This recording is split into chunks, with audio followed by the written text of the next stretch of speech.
Hello and welcome to Miniature Realms. My name is Stuart and welcome to another Epic Battles painting tutorial.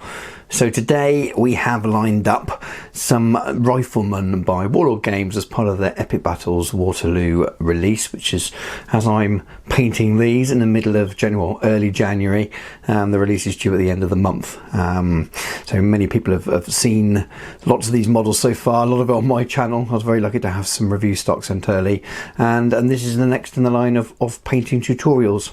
So the miniatures themselves come on the British infantry sprue.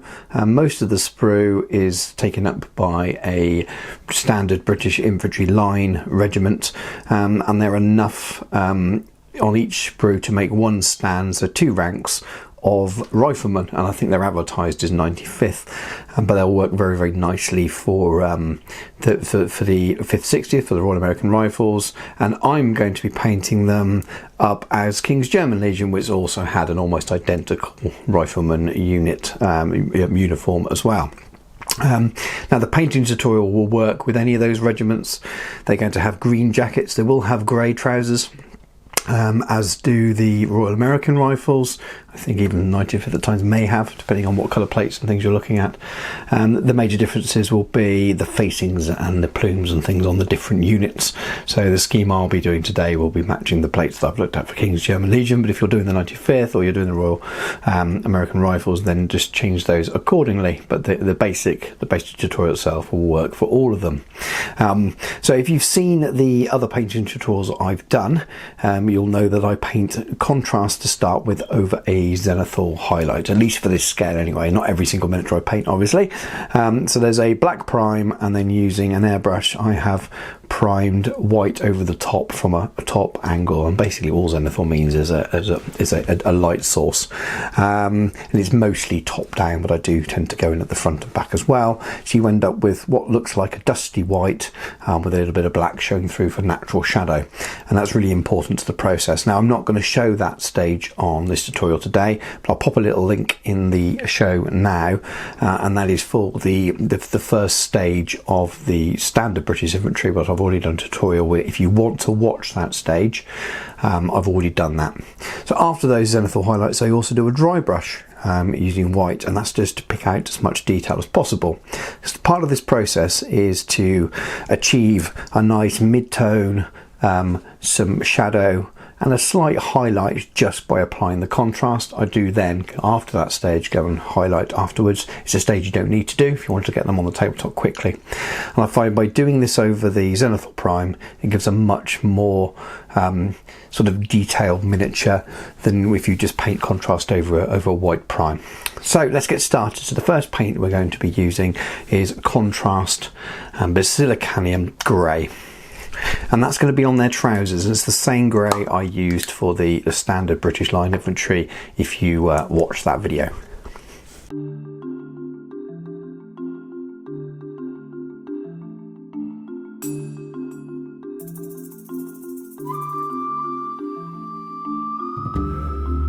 So as that grey starts to dry now, you can just see where the pre-shade or the pre-highlight beforehand naturally gives it some highlights. Now I will touch those up a little bit later.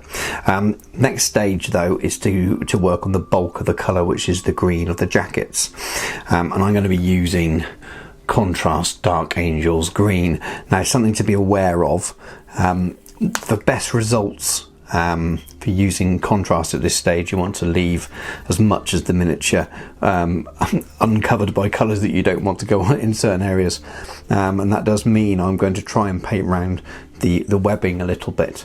More traditional painting, you would probably spray them green or something and then paint those in afterwards, but because there's some white involved and it's because it's so fine, I don't fancy going back in and painting that later, and I think that in the long run it's a little bit quicker to do it this way around.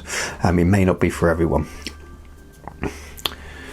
So I'm just going to work around with green with all of them now. Their cuffs are a different colour, so I'm going to try and leave those. If I do go over them by mistake a little bit, it's not the end of the world. I can touch that up with a little bit of grey paint afterwards.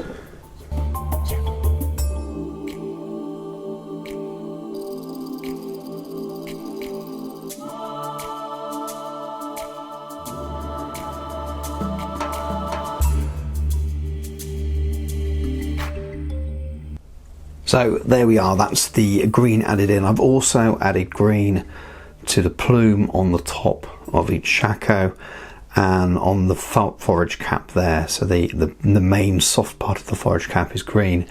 The sort of the strap that goes around onto the head itself is black, and then the little it's not really a plume, it's more like a little pommel or whatever you call it on the top. That's black as well, so it's sort of in reverse of the shako colour. Now, if you were doing 95th, obviously you would have done green on the trousers as well as the jackets. And then the next stage is going to be just to paint in the sash on the officer, and for that I'm going to be using Contrast Blood Angels Red. Now, I suggest if you were doing the 5th, 60th, I think pretty sure they have red facing, so you could use this colour on the cuffs. But for this, I'm just going to be doing the sash.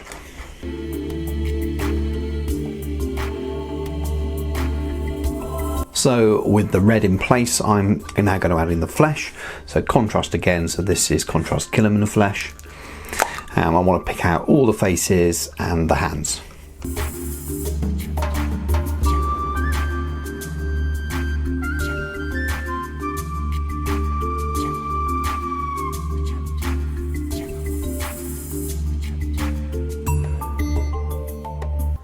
So that's the flesh on as well. The next stage I'm going to do is to paint on their hair at the back. So it's just a small area, doesn't really go around the sides much. And I just randomised between 3 colours, and I'll be doing the same for all of the troops.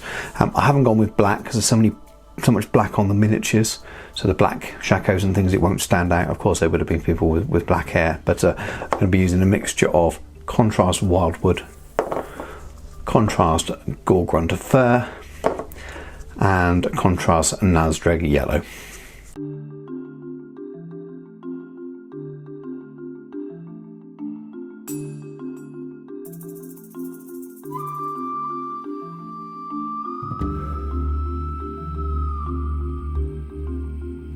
So next up is the rifle stocks. I'm going to be using Contrast Gore-Grunter Fur for those.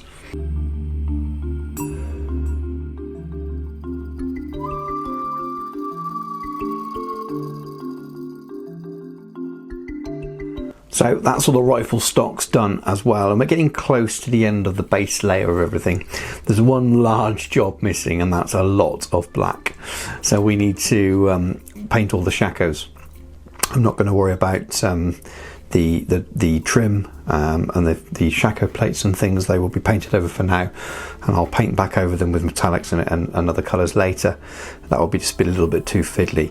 I need to paint the webbing, and I'm going to try and leave the single strap on each of them, which is leading to their bread bag, white, as white as possible, and that really makes a difference on the model. I'm probably leaving it a little bit whiter as well than it needs to be, but it really helps break up what is a lot of dark colours on the miniature to help it pop on the table, especially when they're such small miniatures. Black belts, black boots, black cuffs as well for this regiment, so there's a lot of dark colour going on there.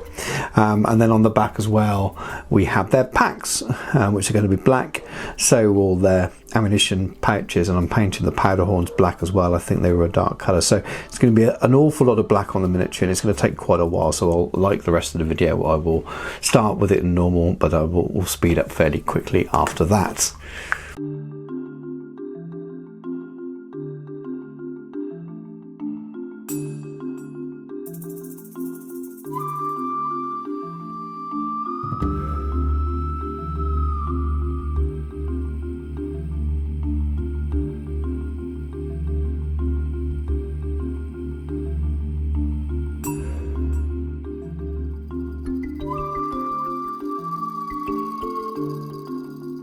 So that's all the black in. We're getting to a stage now where they're nearly tabletop ready. So the first of the metal stages, this is a scale 75 colour, one of my favourites. It's black metal. I'm just going to add this on all the bayonets, and they're quite a bit longer here, so the rifle sword bayonets, and then down the front of the barrel.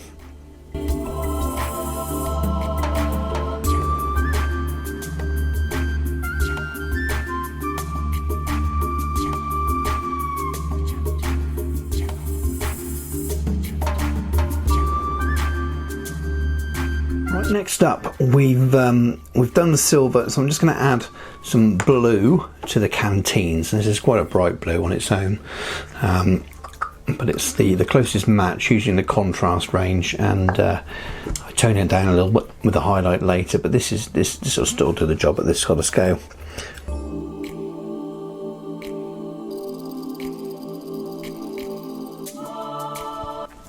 Right then. Now, you could stop here.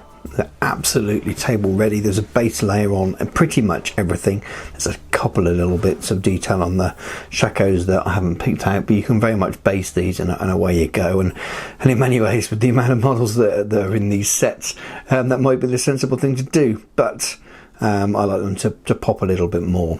So the next stages will be adding highlights. So as we just worked on them, let's highlight them straight away. We're going to highlight the canteens. This is the Spanish spelling on this Scale 75 blue. I'm not going to try and butcher it, but it's SFG 31. It's some kind of turquoise. When you get these sets, sometimes they have the English spelling on, sometimes they have the Spanish spelling on, and I will absolutely butcher that, so I'm not going to bother. In fact, I think I've already butchered on previous videos.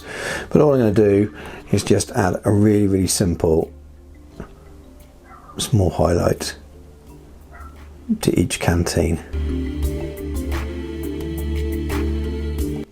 Now next up, we're going to highlight the trousers. Now I didn't do this with the red quoted inventory. It wasn't needed, even though I'm using the same process.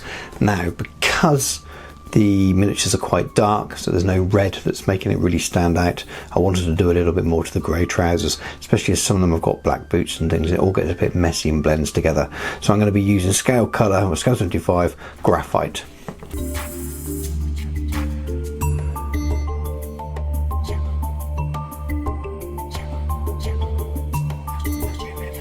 So that's the grey highlighted. I'm now going to do a quick highlight on the officer's red sash, and for that I'm going to be using the Evil Sunz Scarlet from Citadel colour.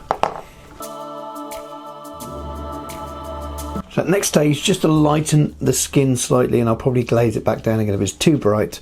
I'm going to use Noctura Fairy Flesh. That's Vallejo Specialist range.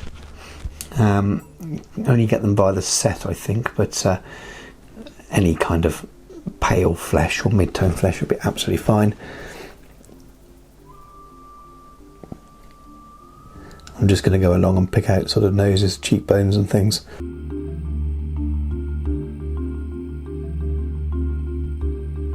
So that's the flesh highlighted. I'm just going to go back with a little bit of Guilliman Flash on top again. It's thinned 50-50, just with a bit of water, just to act as a little bit of a glaze. Now using Greenskin again from Army Painter, I'm just going to paint on the, I'm going to call it a tassel, not make the proper name on the shako.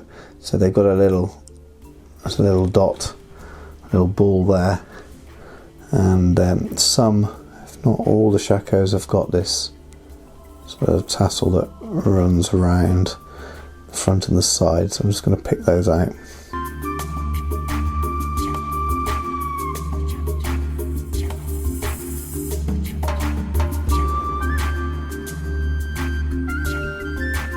Okay, so now it's time for the silver. We've got quite a bit to touch up here, so highlighting the areas of the rifles, of the sword bayonets, the shako badges, little dots needed on there, buttons, the sort of filigree stuff that's on the front of the officer's jacket, his sword. So just be going around, just pottering around, tidying those up and just making them pop a little bit.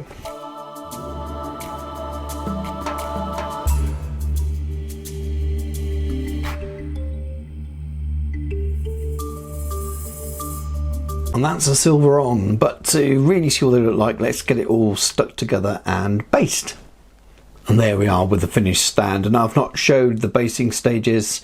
Most people have their own bases, recipes and things, and you'll be most likely matching your own army or table. If you are interested in how I completed the base, then I'll pop a little link in now to the British Inventory line tutorial part 2, where I sort of talked about flags and officers and things like that.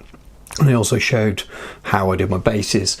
but essentially I paint the base a kind of a dark grey brown colour. I add Vallejo earth texture, dark earth, then I add an Agrax wash, brush in a little bit of pigment, usually Vallejo light senna, and then I've added some 2mm tufts from Warpaint Figures.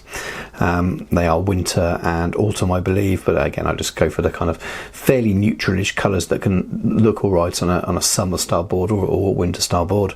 And then I added a few little spots of Vallejo thick mud, European mud as well. But again, as I said, if you want to see how the process works, have a check that video out. By most people will be using their own basing systems.